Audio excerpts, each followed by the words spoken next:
Sobat pemberdayaan diri semuanya, kali ini saya akan bahas tentang pikiran.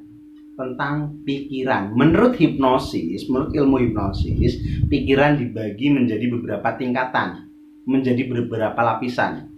Seperti halnya bawang, ada lapisan-lapisannya. Oke.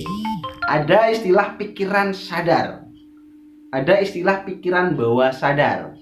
Ada istilah pikiran tidak sadar. Dan ada istilah filter mental. Letaknya di posisi mana? Coba Anda bayangkan sebuah lingkaran, kemudian ada lapisan-lapisannya di dalam ya. Ada lapisan-lapisannya. Oke, lapisan luar yang pertama adalah lapisan pikiran sadar. Lapisan pikiran sadar di bagian paling luar ya. Bagian paling luar. Di situ adalah pikiran sadar.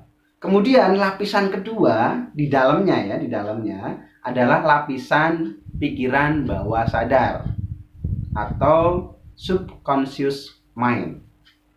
Pikiran sadar kita sebut conscious mind.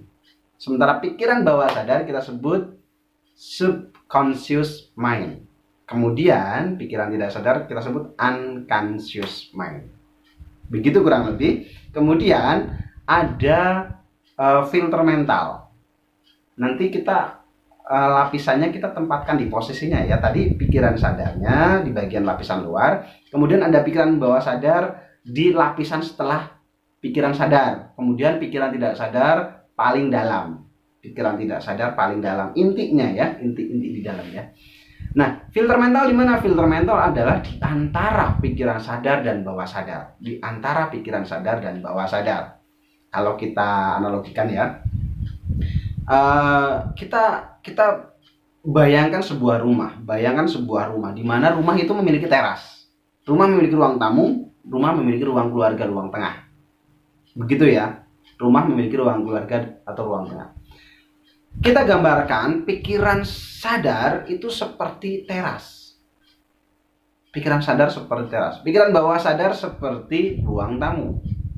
Pikiran bawah sadar seperti ruang tamu, bahkan sampai ke ruang keluarga, itu pikiran bawah sadar ya.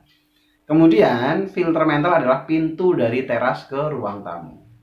Filter mental adalah pintu dari teras ke ruang tamu. Anda tahu pasti bahwa setiap orang boleh mampir di teras kita.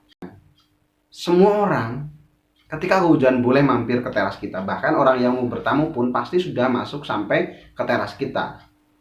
Nah, mereka akan mencoba ketuk pintu ketika pengen masuk ke dalam. Nah, tuan rumah ngerti kalau memang itu aman. Kalau memang orang yang datang di depan rumah kita adalah aman, maka tentu kita akan membukakan pintunya, mempersilahkan masuk ke dalam. Akan tetapi kalau tidak aman, si tuan rumah biasanya mengunci saja, biarkan tidak masuk. Begitulah analoginya antara pikiran sadar, bawah sadar, filter mental, dan pikiran tidak sadar. Pikiran sadar sifatnya adalah rasional, analisis kehendak, mengingat jangka pendek. Pikiran bawah sadar sifatnya adalah emosi, mengingat jangka panjang. Memori jangka panjang ya, memori jangka panjang. Kemudian kreativitas, imajinasi, program-program inti dalam setiap diri manusia tersimpan di pikiran bawah sadar. Nah,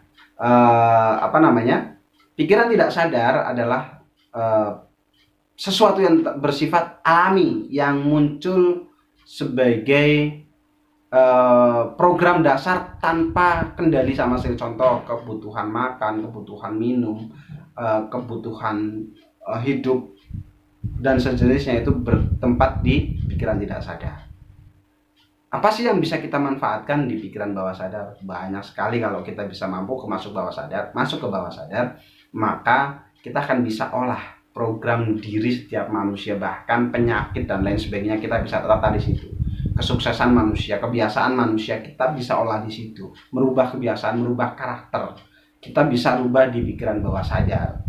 Akan tetapi tidak semua orang bisa masuk ke bawah sadar seseorang, kecuali dengan metode hipnosis.